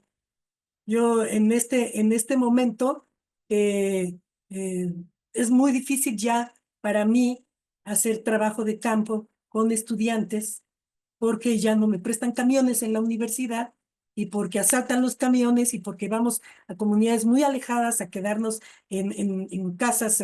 Una vez dormimos en la cárcel, ¿no? O sea, ya no, como maestría no tengo esa posibilidad, pero sí la posibilidad de trabajar con pequeños grupos, con personas. Pues yo siempre insisto en que el primer grupo ese está vinculado con lazos de solidaridad y cariño, ese es el que va a prevalecer. ¿Sí? Para lo que viene, creo que tenemos que hacer mucho énfasis en lo chiquito, ¿sí? Y no en el rollo de small is beautiful, que de los que son 70s, 80s, no, sino la realidad de que las palabras están desapareciendo, se están vaciando de significado, se están llenando de porquería. Entonces son las palabras que en lo chiquito son las palabras que están resguardando la grandeza de la humanidad, ¿no? Como con el ser humano no podemos hablar de una persona, ni podemos hablar como si estuviéramos aislados de los anteriores, porque nuestras palabras son palabras que vienen produciéndose desde hace 2000 años, más de 2000 años, ¿sí? Entonces, no, cuando yo hablo, ¿quién decía eso? Cuando yo hablo, creo que era Foucault, ¿no? Cuando yo hablo, aquí esta cosa que está aquí, este cuarto, el cuarto de ustedes, está lleno de gente.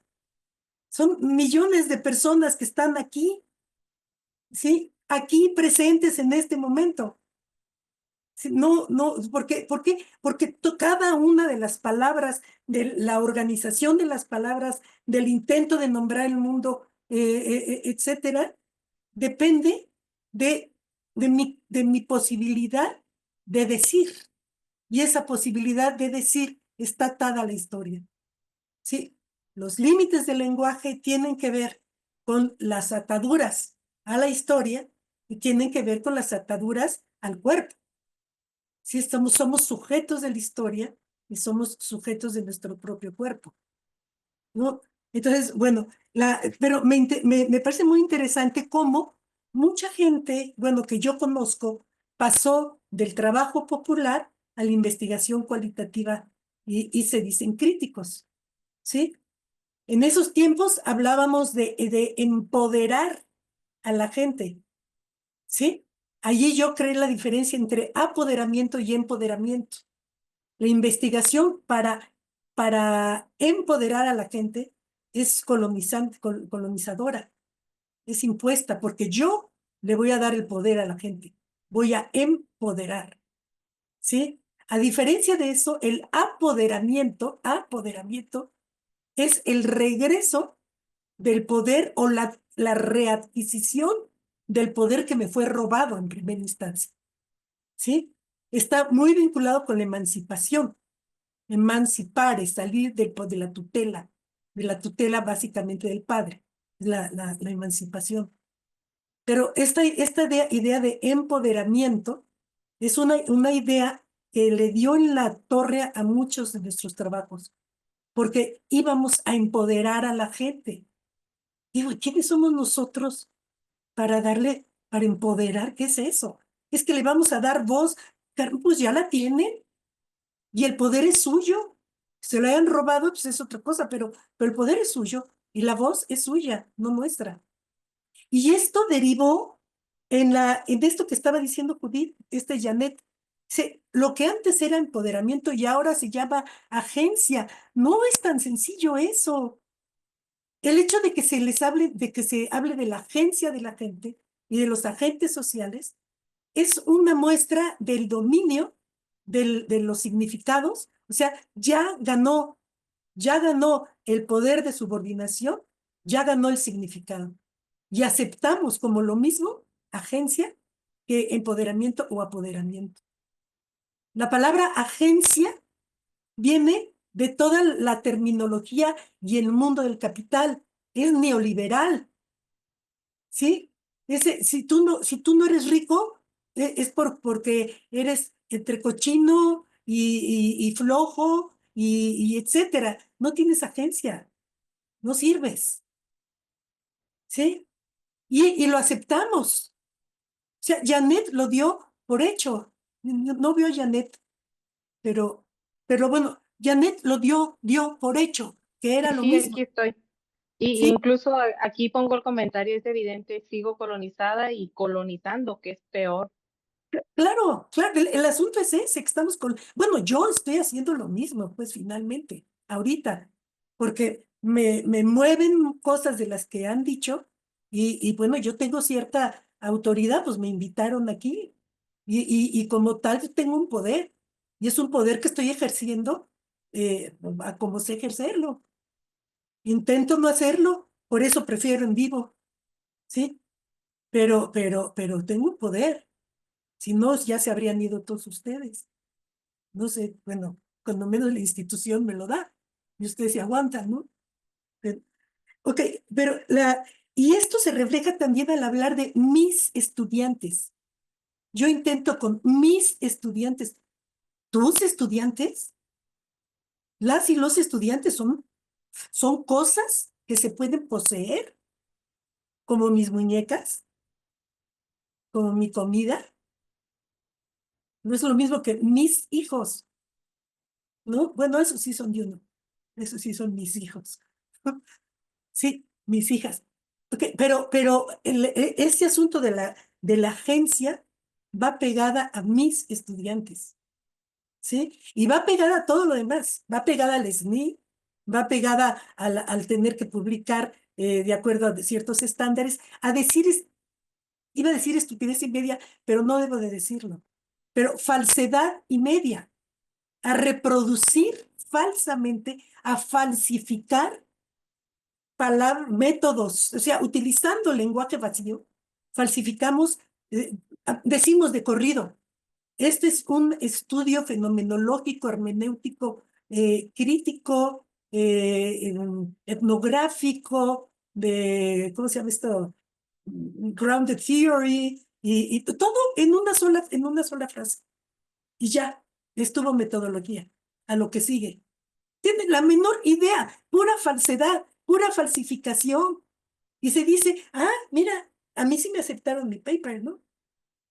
Porque, bueno, el artículo ese de la revista Movimiento hace un recorrido por estas falsedades y cómo se fue creando la investigación cualitativa a lo largo de este siglo, se fueron creando generaciones de investigadores que fueron formados por gente que no sabía o gente que falsificó, ¿sí? Pero como ya tienen el título, pues van y tienen estudiantes con los que vuelven a falsificar. Y cada vez la corcholata está más pateada, cada vez está más vacía de significado. Y eso es un problema inmenso que tenemos, ¿no? Estaban preguntando por la inteligencia artificial, ¿sí? Y autores para inteligencia artificial. Pregúntale a la inteligencia artificial, ¿sí? Ahorita si googleas, ¿sí?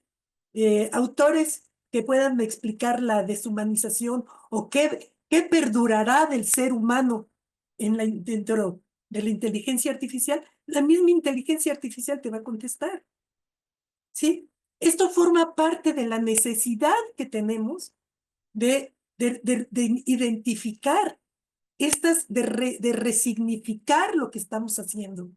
Sí, es una lucha contra la inteligencia artificial utilizando los recursos de la inteligencia artificial. Pero es una lucha contra la inteligencia artificial. ¿Por qué? Porque la inteligencia artificial pues nos va a desplazar. Tiene más posibilidad para mencionar autores, para robarse pedazos de cosas de todos lados y armar un discurso que aparentemente no robado, que ni el Turnitin ni esas herramientas van a identificar. Estamos en la cultura de la falsificación y de ¿cómo se llama esto? De la persecución. Ahorita uno entrega un artículo, un capítulo o un libro y tiene que pasarlo por Turnitin para demostrar cuál es el porcentaje que tiene de plagio, ¿no? A nuestros propios trabajos. Una maestra estaba con un problema de que estaba escribiendo un libro acerca de cómo fue desarrollando un modelo. Y entonces todos sus estudiantes mencionan el modelo. Entonces cuando le pasas el Turnitin, más del 50% de su trabajo es robado. Y es robado de ella misma. Sí, porque es una cosa que ha ido evolucionando. O sea, estamos en la persecución, sí. Y ante eso, todo es falso. Cada vez nos falsificamos más y estamos en este centro, en la guerra, por la arena de construcción de significados, ¿no? Entonces hay que preguntarle a la inteligencia artificial sobre eso. Decías, Karen, que trabajas con grupos escolares, de preescolares. Yo creo que ese es una responsabilidad superior, porque le estás tú imponiendo palabras, le estás diciendo qué es el mundo. ¿Qué es el mundo para quién? ¿Para los programas escolares? ¿Para la nueva escuela mexicana? ¿Sí? ¿Para María Montessori? ¿Para Freinet? ¿O para no hacer nada en el preescolar? Tú les estás dando las palabras. Tú eres primero, tú eres después. Ah, mira, bravo por tu compañerito. Ella sí pudo, tú no pudiste, ¿no? ¿Sí? O sea, ¿qué es el mundo? Y creo yo que ese es un espacio es el momento de construcción de las palabras, es hablar del primer trimestre de la concepción del ser humano en el útero, cuando se están definiendo las células, ¿no? ¿Qué células van a ser cosa nerviosa, neural? ¿Qué células van a ser tejidos, lo que sea, estómago? Estás en este momento. O sea, los bebés, ¿sí? Del momento en que comienza a madurar sus áreas de Broca y demás cerebrales, están empezando a ser invadidos por las palabras. ¿Qué palabras son las que escuchan nuestros hijos? ¿Cuántos de nuestros niños se duermen con la televisión prendida? Porque miras cómo duerme el niño. Yo nada más le prendo y mira, deja de gritar. ¿Sí? ¿Cuál es nuestra responsabilidad? Y no deja de ser nuestra responsabilidad las palabras que usamos. Necesitamos palabras de esperanza. Necesitamos palabras de libertad para hablar con los jóvenes y con los niños. Hablábamos de yo necesitaría todo el asunto de las obligaciones institucionales. Yo digo Y creo que está en el artículo de movimiento, ¿no? Ya no me acuerdo si sí o si no. Pero yo les digo, la mano derecha, ¿sí? La mano derecha es para la institución. Denle a la institución lo que pide, ¿sí? Con un poquito más para que haya esperanza de reconstrucción de las instituciones. Pero con la mano izquierda, ¿sí? Es la mano del corazón, es la mano de la lucha, ¿sí? Con la mano izquierda, intenten construir su propia verdad, ¿sí? Intenten construir y reconstruir, ¿sí? Las palabras de esperanza. Y eso que tengan ustedes, que escriban en la mano izquierda, todas esas ideas, sin temor, hablen de ellas, en donde puedan, con los niños. Aquí en la casa tenemos un cinito, que por cierto ha estado fallando últimamente, pero un cinito es invitar a los vecinos, a los chiquitos, ¿sí? A que vengan a cinito, y antes del cinito jugamos cualquier cantidad de cosas. Básquet, bueno, yo no, pero veo y grito y pongo reglas y lo que sea, ¿no? ¿Sí? Y luego vemos una película. Y hay películas que hemos detenido porque son películas que son agresivas, que son violentas, que están minimizando al otro. Y entonces, órale, a ver, la paramos. ¿Qué estamos viendo? ¿Queremos seguir viendo eso? Entonces, cambio de película, ¿no? O sea, ¿qué estamos haciendo con las palabras? Y estoy hablando de niños, pero también son las y los personas que están en proceso de formación. Entonces, nunca dejar de escribir lo que uno quiere decir. No es nada más para hacer del Smith. ¿Sí? Este,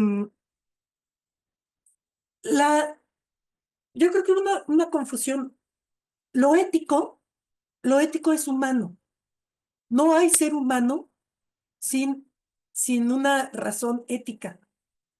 Sí, porque lo ético es producto de las prácticas reflexivas en libertad. Para existir necesitamos reflexionar. Todo ser humano necesita reflexionar. ¿Sí? ¿Por qué? Porque necesitamos decidir, porque vivimos construyendo proyectos y necesitamos tomar decisiones. ¿Me levanto o no me levanto? ¿Voy a la escuela o no voy a la escuela? ¿Hago trampa o no hago trampa?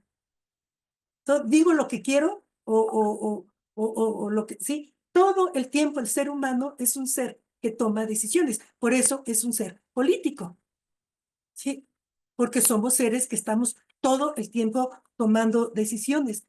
Ahora, esto del ethos y la ética que decía Jesús, ¿verdad?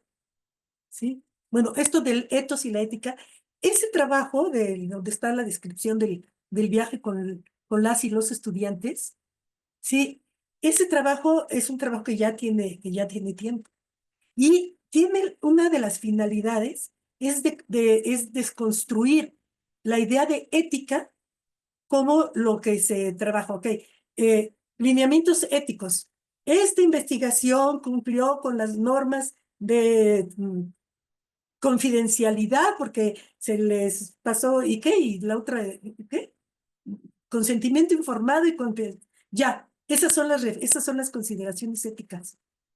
¿Sí? O sea, no se entiende la ética como parte del ser humano, ¿sí? Como razón del ser humano.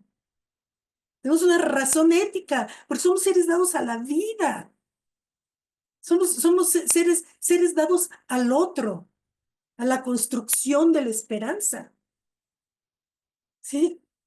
Y eso nos hace seres éticos. ¿Sí? Todo ser humano tiene sus momentos de reflexión. Claro que nos dedicamos a aplastar y aplastar y aplastar la capacidad ética de las personas. Entonces, bueno, hablo de letos, como estamos hablando allí de la frónesis, y estamos hablando de otras cosas siguiendo la misma línea de pensamiento. Pero una cosa que me parece importante es no pensar en ética, ¿sí? Cómo cumplir los requerimientos éticos, sino como humano, tú como persona. O sea, ¿te crees eso que estás diciendo? ¿Sí? ¿Realmente eres tú quien está haciendo eso que dices que haces? Y lo estás haciendo porque tienes un sistema de valores que cuando cumples, cuando te instalas en ese sistema de valores, estás satisfecho. No importa si tienes SNI o no, tienes satisfacción. Es satisfacción ética. ¿Sí? El miedo, el SNI, son imposiciones morales. ¿Sí? Pero no es lo mismo, no es la moral está fuera de nosotros. Sí, es moral, la palabra moral viene de mores, que quiere decir tradiciones, costumbres, sí, o tempora, un mores, sí, comienza, bueno, lo que sea, sí. Estamos hablando de moral como las costumbres, y las costumbres no son precisamente conocimiento, porque las costumbres y las tradiciones de repente son pues la costumbre y la tradición de que el hombre le puede golpear a la mujer, ¿no? En ese mismo contexto, que ciudadanos son los varones, los esclavos y las mujeres no son ciudadanos, ¿no? Entonces, bueno, ¿quién impone esos sistemas de valores? ¿Y cuál es el precio de disfrazarte de hombre para poder entrar al ágora? Entre los griegos, eso hacían las mujeres, ¿no? Se depilaban, se vestían de hombres para poder intervenir en el ágora, ¿sí? Entonces, bueno, me interesa mucho que ver esto. No estamos hablando de la ética vacía, no estamos hablando de la superficialización, de la banalización de eso que somos como seres humanos. Aquí estoy hablando de ética como lo que nosotros, por lo que existimos, por esta condición ética, esta condición estética y esta condición política. Y al hablar de ética, estética y política, yo estoy haciendo un planteamiento ontológico, no teleológico, pero sí ontológico, que no estoy explicitando como tal, pero está detrás de todo lo que estoy diciendo. Los seres humanos somos seres biológicos, dotados de un cerebro que nos permite el habla, nos permite la percepción de la significación de las cosas del mundo y la construcción de conocimiento. ¿Sí? Eso somos los humanos, atados a un cuerpo físico, que nos permite la maravilla de la muerte, de la finitud y de la muerte. Nosotros sí podemos morir. Los dioses griegos no podían morir. Ni el Cristo tampoco podía morir, porque luego lo reviven y lo suben al cielo. Y quién sabe cuántas cosas hacen con él. ¿Sí? Entonces nosotros sí podemos morir, y gracias a eso, podemos tener responsabilidad. Y gracias a eso podemos hacernos cargo de lo que somos y de lo que hacemos, ¿no? Híjole, ya son 7:54. Hay más cosas, pero no sé. Piaget. Acuérdense que Piaget está hablando de la asimilación y la acomodación, ¿sí? Y la acomodación depende ¿cómo se llama? De la categorización que hagas de las cosas del mundo. O sea, la acomodación, una persona que tiene el privilegio de la lectura, el privilegio del habla, el privilegio de la compasión, tiene probablemente más sitios en donde acomodar lo que percibe, ¿sí? Acuérdense, la asimilación tiene que ver con ir percibiendo y llenándonos de cosas, que es lo que pasa con las redes sociales. Es puro proceso de asimilación, viene, pero no hay, los chavos Los jóvenes no están teniendo anaqueles en donde acomodar todo eso. Las categorías para acomodar todas esas banalidades son mínimas.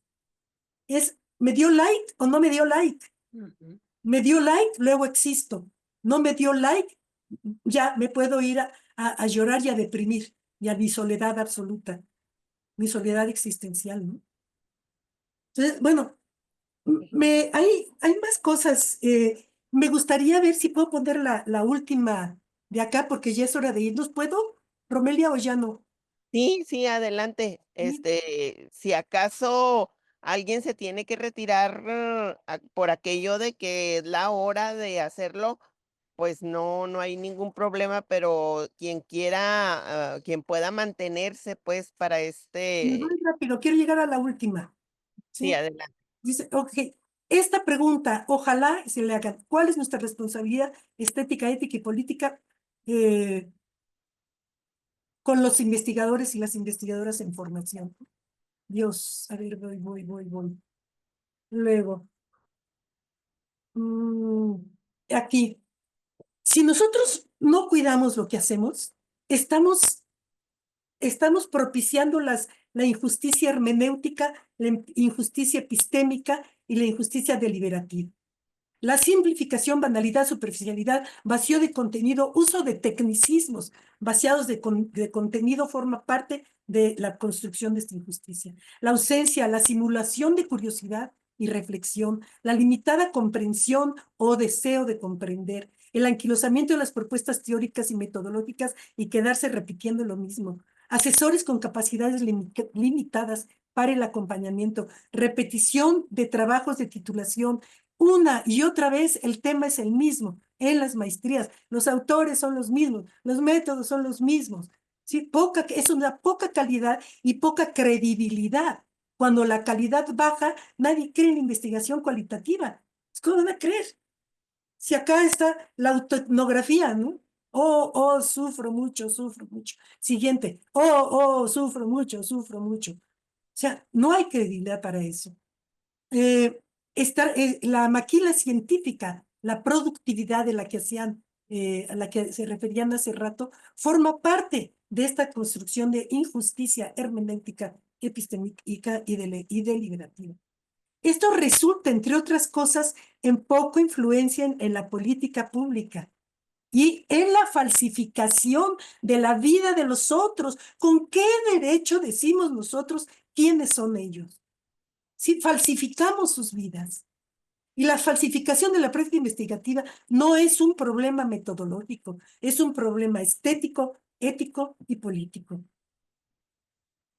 Y ya, esas son cosas que están en la revista Nutrición. Ok, hacer lo que tengamos que hacer con la convicción de la necesidad de velar por la dignidad humana y la afirmación de la vida. Si realmente nos decimos críticas. Y finalmente, esta es a la que quería llegar, que me encanta. El tal Bergoglio que finalmente no se murió, aunque muchos rezaron para que se muriera, ¿sí? Finalmente no se murió. Pero lo que dijo hace como 2 o 3 años, pedir permiso y quitarse las sandalias antes de entrar al sagrado santuario del otro. Y yo creo que ese es un principio ético, estético y político fundamental de nuestro trabajo. Y yo aquí le agregaría, pedir permiso, ser aceptado, porque decimos que pedimos permiso y cumplimos con la carta de solo Dios qué, pero nunca damos cuenta de cómo fuimos, de pedimos permiso y luego qué pasó, luego invadimos. Sí, pedir permiso y quitarse las sandalias. ¿Qué son las sandalias? Las sandalias es lo que yo soy. Es intentar hacer a un lado mi conocimiento, mi visión del mundo, para permitir la entrada del otro en mí. Y ese otro es sagrado. El otro es un santuario. La vida de cada uno de los seres humanos es un santuario. Entonces, esto yo creo que es clave. Pedir, no porque sea de Bergoglio, pero pedir permiso, ser aceptado y quitarse las sandalias antes de entrar al Sagrado Santuario del Otro. Ok. ¿Qué más? Que les agradezco mucho. No sé, ¿qué sigue, Romelia? Ay, ya Pues, cerrar el espacio, agradeciéndote mucho, Connie, el que hayas estado con nosotras, el que nos hayas provocado en... Sí, adelante. Y alguna de ustedes puede hacer estas reflexiones por escrito y las quiere compartir, yo de mil amores las recibiría. ¿Sí? Sí, recuerden también que recibieron ustedes una convocatoria para publicar. Vamos a publicar un libro. Pueden ver ustedes ahí la diversidad de tipos de textos que vamos a promover en la escritura, pero también la fotografía, el audio. Entonces, hay muchas formas de manifestar nuestras reflexiones, nuestros aprendizajes, lo que nos provocó, qué sensaciones, qué sentipensamientos tuvimos, ¿no? Entonces, muchas gracias, Connie. La Rediesh, con todo el esfuerzo que implica realizar estos círculos dialógicos, pues vemos con mucho beneplácito que están siendo como muy ricos, muy productivos, muy con muchas cosas que nos dejan ahí pensando, ¿no? Reflexionando. Entonces, te agradecemos mucho. Humildemente te ofrecemos un reconocimiento, en este caso a través de una constancia para el SNI. No te creas, es broma, ¿eh? Perdón, una broma. Madera, madera, ¿dónde? Madera, acá. Es esta constancia que tal vez te pueda servir para eso, pero más allá de que te sirva para eso, ojalá que nutra tu pensamiento, tu corazón, el hecho de que has puesto un granito de arena y una piedrita en el zapato que seguramente nos permitirá quitarnos esos zapatos a la hora de entrar a los templos o sea, al menos habrás llegado a nuestra conciencia y a nuestros corazones y tal vez promover eso, con eso que cerraste tu charla, ¿no? Entonces, bueno, esta es como la Rediesh te agradece tu participación como comentarista de este círculo y ojalá que te sigamos teniendo, ojalá que sigas compartiendo con nosotros tus reflexiones, tus pensamientos, lo que has logrado construir en esta forma de hacer la otra investigación, esta investigación otra desde nuestra América, ¿no? Con estos rasgos y características que has sabido impulsar desde tu quehacer. Muchas gracias. Muchas gracias a todas ustedes, de verdad. Gracias por el aguante. Sí, sí. Pues ya Muchas gracias, como Connie. tal. Ujú. Muy contentos con tu participación y ojalá que mañana estemos aquí todos, como dijiste tú, ojalá que no se queden en el camino, que nos acompañen a la tercera sesión de estos círculos dialógicos con la doctora Leticia, a ver, Leti, recuérdame el apellido. Sí, Sí, Leticia Katzer. Katzer, y el nombre del círculo. Tiene que ver con claves postcomunales a partir de estas etnografías colaborativas y comprometidas. Y justo el tema que aborda la doctora, pues esta manera en cómo la etnografía está presente en nuestra vida cotidiana, ¿no? Entonces nos va a permitir continuar reflexionando sobre cómo nos posicionamos frente al otro y cómo encontramos estas posibilidades de diálogo. Muy bien. Bueno, pues hasta mañana. Muchas gracias.